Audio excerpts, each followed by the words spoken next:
guys and gals, Nary here from Drake Wing Gaming, some of you may on Twitter, the Gaming Dragon. Today I'm coming back at you another Let's Play episode of Tennis Ace, June's Path. So we're jumping right back into the competition, y'all. Please sit back and enjoy for the next 16 minutes to entertain you. Let's jump right in. Alarm Chan, you are up.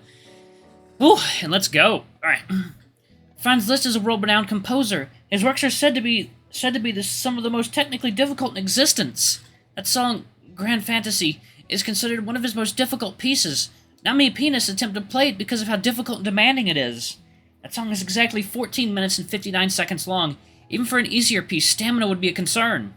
For that song, though, if he plays it mildly well, he's going to almost certainly win the competition. If he plays it well enough, he could even get world recognition. That's how difficult that piece is.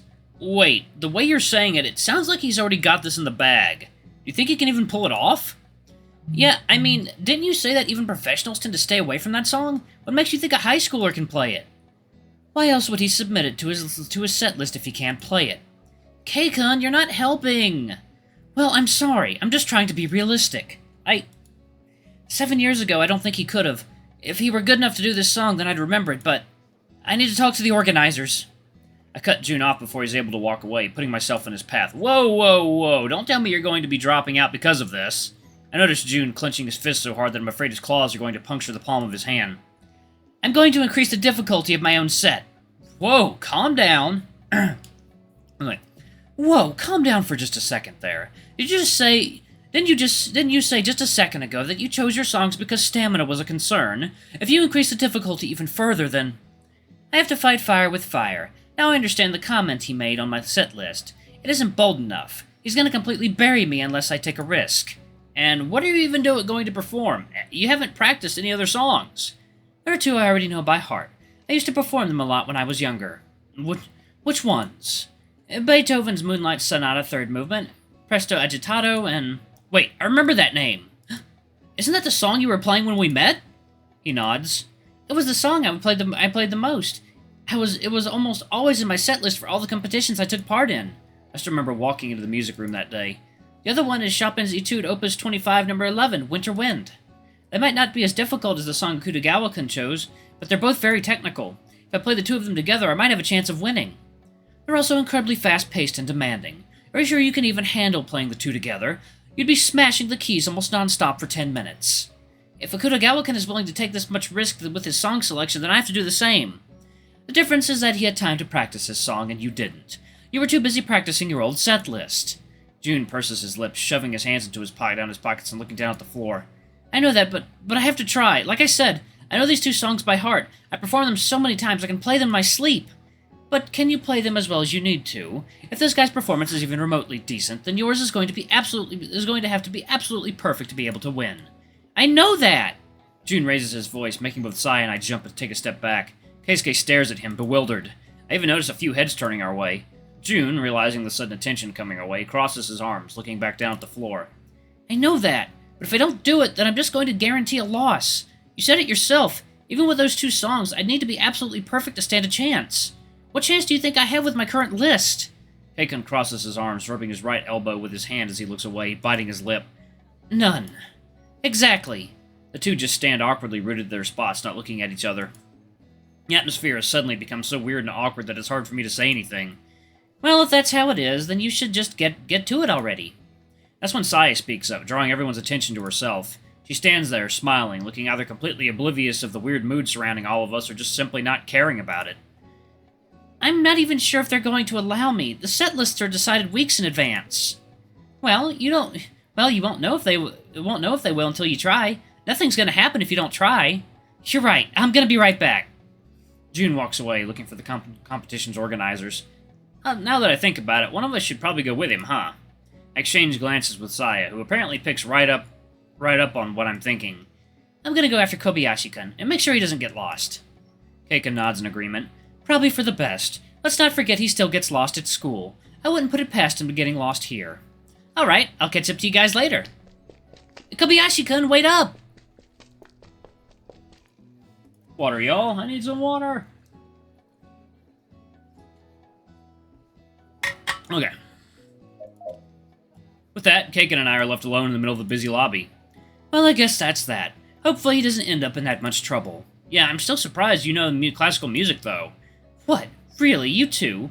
Come on, rich kid from a traditional family. You really doubted for even a second that I wouldn't be exposed to classical music?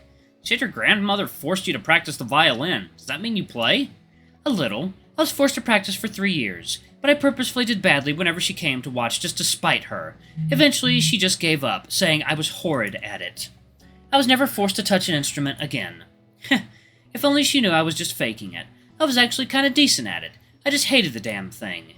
Dad got the raw end of the deal, though. From what he tells me, she was much more relentless when he was a kid. She forced him to pick up the piano because she wanted the prestige of having her son be a pianist. Then he fell in love with the piano and decided to become a professional pianist. She, of course, was all too happy to oblige, since he was only the second child, was never going to inherit the business anyway. Then, right when he landed his dream offer to play for a prestigious orchestra in France, his brother died and she forced him to take up the business. Wait, so she forced him to play the instrument when he didn't want to. Then, when he decided that he actually liked it and wanted to make his life about it, she took it away from him and forced him to become a businessman. Only one of the many reasons I hate my grandmother. That's really awful. I'm surprised you even told me this. You never said much about your home life. No one's ever asked, and I never really had any reason to say it. This time it just kinda came up as an interesting tidbit on the conversation we were already having. So you won't volunteer any information about yourself unless someone asks you? Nope, I'm not that interesting a person to just start talking about myself for no reason. Unless it's something that can be relevant to the conversation, that is. So you're saying if I asked some questions about you, you'd answer them? Maybe later. Why later? So you are evading this after all. No, it's just that I see Arata coming our way and it looks like he might drop any second now. What? Huh! Junkan, where? He went over to the organizer's office. What? I told you to keep him from leaving until I got here. Shuichi grabs my shoulders, baring his fangs at me in anger. As much as I love getting blamed for everything, I pulled both of his hands away from my arms.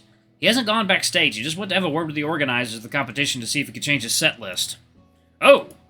He stares at me awkwardly, slinking back to a less threatening position and scratching at the back of his neck. I cross my arms and shift all my weight to my left leg, giving him a smug look. Shuichi looks down at the floor, embarrassed. Sorry. I laugh, having some innocent fun at his expense. By the way, why are you so sweaty? You smell like you just ran a marathon. Kaken pinches his nose mid-sentence, making his voice come out all nasally and funny. That's because I did. I had to run from our school to the station in under 5 minutes if I wanted to catch the closest train. Then I had to run from the station all the way over here. I give him a thumbs up. Good job. I can barely even stand. Don't praise me as if I were a kid who finally learned to clear the table. Alright. Who's a good boy? Who's a good boy? What am I, a dog? Shuichi grabs my shoulders again, giving me a firm shake.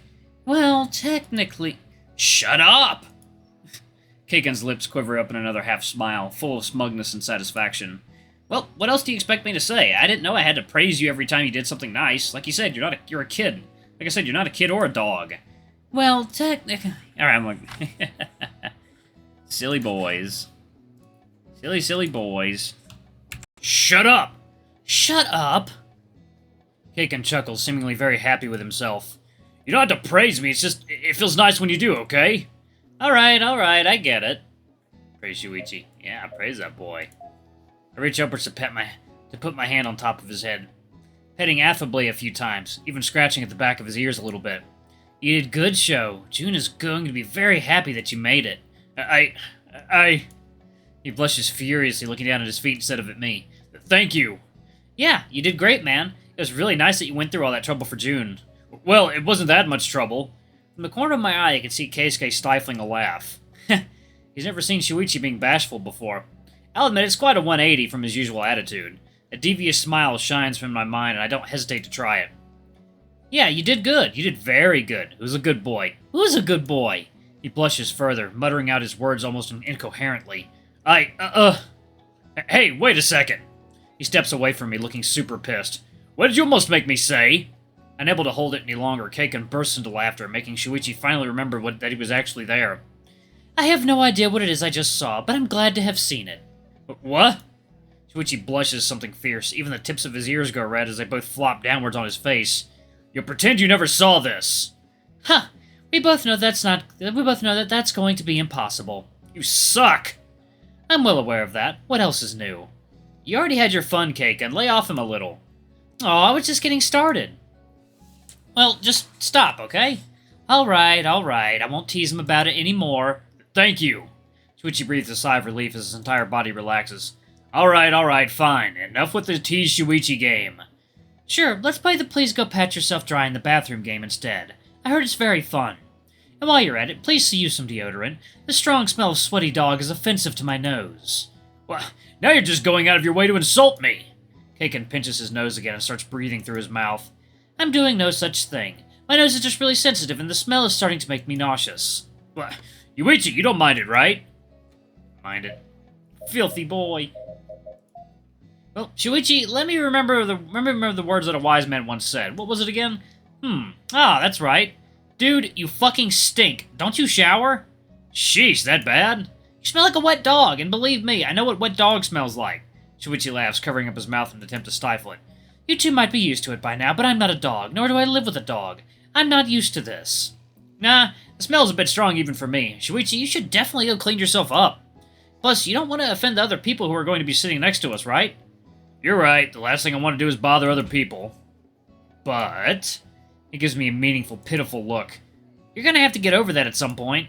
I know, still. Keiken curves his body, leaning towards us. He lifts his hand and waves. Hello, person who has no idea what you two are talking about here. Oh, right, well...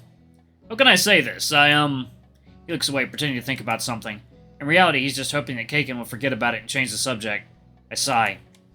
Shuichi's afraid of public bathrooms. What? You're such a tattletale! Why? Why would you be afraid of public bathrooms? I'm not afraid of them. Not exactly. I just think they're really, really gross. I'd rather not go inside one. I feel like I could catch an STD just by breathing the air inside them. What? This building is national property. The whole place is spotless. You could eat off the bathroom counters. Ew, no, don't say that even as a joke. I think I can feel my stomach crawl like it's been curling itself into a ball. You're weird. I guess this explains why I never saw you going to the bathroom whenever we go out. But wait, what about school? Doesn't that count as a public bathroom? Are you kidding? I spend more time at school than I do my own home. That place is already a second home to me. 1 second, y'all. Drink my coffee.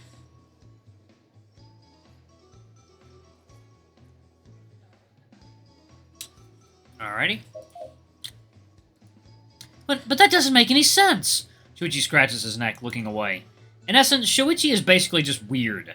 How cruel of you to say this to my face. Oh, please, I didn't say anything else. I didn't say anything that you yourself haven't said before. But I... Ah, screw it, you're right. Keiken and I laugh at his reaction, making him shoot us a death glare. So, I don't like dirty places. So what? Everyone's got something they don't like.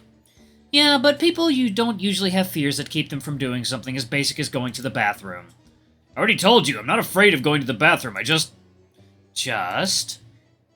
rather stay away from it because it makes me feel uneasy and uncomfortable, okay? Dude, that's the textbook definition of fear. Keisuke laughs, making Shuichi shoot him yet another death glare. Bite me. Are you sure? Hares have pretty strong teeth. He opens his mouth a little, pointing at his teeth. What? I didn't mean literally. Too late. Keiken lunges at Shuichi with his open mouth, going for his neck. Are you a hare or a vampire? Shuichi reacts fast, pushing him away. What? No! Keiken falls back, laughing. I'm sorry, your reaction was just too funny. I couldn't resist. You do realize we're in public, right? Yeah, so we're horsing around a little. Big deal. You have the weirdest sense of humor, and of timing. It's the pot calling the kettle black. Okay, you two, behave. I don't want to be seen with two guys acting like complete lunatics in a public place. Why do you even care? It's not like you're going to meet these people again. You're an athlete. You're part of a completely different circle. People who go to tennis games don't usually attend classical music competitions, so it's not like any of them know you. Oh, really? Because you, me, Shuichi, and Saya all go to tennis games, and yet we're here. Well, yeah, but that's because we know Jun, and he's competing. Yeah, and if it's possible for those circumstances to exist for us, doesn't it also stand to reason that it can be true for someone else? Besides, you yourself admitted that you like classical music. I suppose you're right. I guess I went a little bit overboard. Yeah, besides, if Yuichi is the one lecturing you about this sort of thing, then you should take that as a clear sign that you need to rein it in a little bit. Hey! That's true. But I'm not that bad! You're the one who keeps arguing in public and end up getting people complaining about you. Remember that time in the diner a while back? I give them a smug smile. Yo, we're back! So, I see. Did everything go okay? Yeah, they opened an exception for me since I was actually increasing the difficulty of my performance. Although they did say that they'll double the amount of points deducted for each mistake I make. What? That's crazy. Why would you agree to that? I'm not planning on making any mistakes. See? I asked him the same question, he answered me with the same thing. Saya gives him a few enthusiastic slaps on the back, laughing. She nearly sends him down to the floor. When did you get so bold, Kobayashi-kun? Ow, ow, Mizuguchi-san, please stop slapping me. What? Not you too! I'm not even that strong, I'm not Shuichi. It's not about being strong, Saya-chan, it's about not knowing how to control your strength. Oh, like I want to hear that from you. Saya gives him a cold stare. Well, I don't hurt people at random. Anymore. I add to his sentence. Yeah, anymore. Saya huffs, unamused. Alright, I won't touch anyone ever again. I'll spend the rest of my cold, sad existence without knowing what the warmth of another person's touch is. Happy now? She starts being melodramatic in an attempt to state her displeasure. Yes. Without batting an eye and giving no attention whatsoever to her drama, June answers her with a single word. Jeez, that's cruel, Kobayashi-kun. Anytime. He answers with feigned ignorance. The reason I can tell it's not legit ignorance is because his mouth is quivering with an attempt to suppress a laugh. Oh. Alright, y'all, I'm going to go ahead and pause it right there. Thank you all so much for watching. Don't forget to like, comment, subscribe, ring that notification bell. Leave a super thanks or a tip if you can. It always helps. Until the next video, I love you all. I'll see you next time. Bye-bye.